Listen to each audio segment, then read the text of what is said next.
রংপুরের মিঠাপুকুরে ধরা পড়েছে অতিথি শকুন। একজন পাখি বিশেষজ্ঞ জানিয়েছেন, এই শকুন আমাদের দেশের নয়, শীতের অন্যান্য অতিথি পাখির সঙ্গে আসে আমাদের দেশে, তাই বলা হয় অতিথি শকুন। খুব ক্লান্ত হয়ে শকুনটি মানুষের হাতে ধরা পড়েছে। শাহ বাইজিদ আহমেদের প্রতিবেদন। রোববার বিশাল আকৃতির একটি শকুন রংপুর কারমাইকেল কলেজ মাঠে আনা হয়। খবর পেয়ে সেখানে ছুটে আসেন বহু মানুষ। শকুনকে আমাদের পরিবেশের ঝাড়ুদার বলা হয়।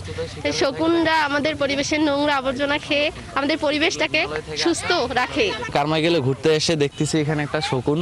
তো এই শকুন আমরা তো সচরাচর দেখতে পাই না, তো এটা তো হিমালয় থেকে আসা, এটা অতিথি পাখির মতো। লোকজন জানান, ইদানিং সচরাচর এরকম শকুন দেখতে না পাওয়ায় এই পাখি দেখতে এত ভিড়। শকুন পাখি তো আমরা বইয়ে পুষছি, বইয়ে দেখেছি, আমরা তো আর বাস্তবে দেখি নাই। যখন আবহাওয়া চেঞ্জ হওয়ার কারণে শীতকালের দিকে বাইরে থেকে অনেক অতিথি পাখি আসে, তার মধ্যে শকুনও পড়ে। শুনলাম যে মিঠাপুকুরে যখন পাখিটা আসছে, অনেকে দেখে আসলে না বুঝে ধাক্কাধাক্কি করছে, কেউ টানা হাঁচড়া করছে, কেউ আবার অনেক কিছু খাওয়ানোর চেষ্টা করছে। শকুনটি এখানে আনেন পাখি প্রেমী তরুণ লিজেন আহমেদ প্রান্ত। তিনি জানান, এটি গৃধিনী জাতের, এর মূল আবাস নেপালের হিমালয়ে।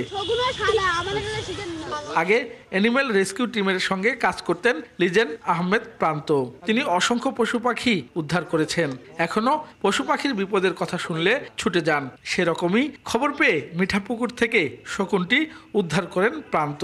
মিঠাপুকুরে 10 নম্বর ওয়ার্ড ইউনিয়ন থেকে কল আসে যে এখানে একটি শকুন রয়েছে, তারা আসলে বলতে পারে। পরে যখন আমাকে ছবি দিল, আমি দেখলাম যে হিমালয়ান গৃধিনী।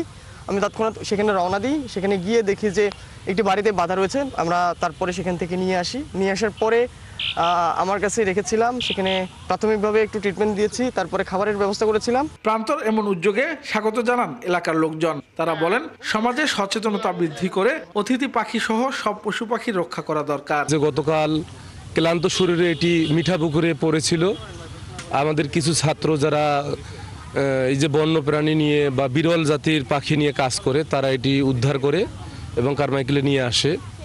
এটিকে তারা পরিচর্যা করে সিংড়া ফরেস্টে পাঠাবে। প্রান্ত আরো জানান, প্রতি বছর হিমালয় থেকে আশ্রয় ও খাবারের খোঁজে বের হয় অসংখ্য গৃধিনী শকুন। এরা অনেক নিরাপদ বিচরণ করলেও অনেকে ক্লান্ত হয়ে ধরা পড়ে। আপাতত শকুনটি পরিচর্যা করছেন তিনি, পরে বন বিভাগের মাধ্যমে উন্মুক্ত করবার ইচ্ছা আছে তার। শাহ বাইজিদ আহমেদ, ৭১, রংপুর।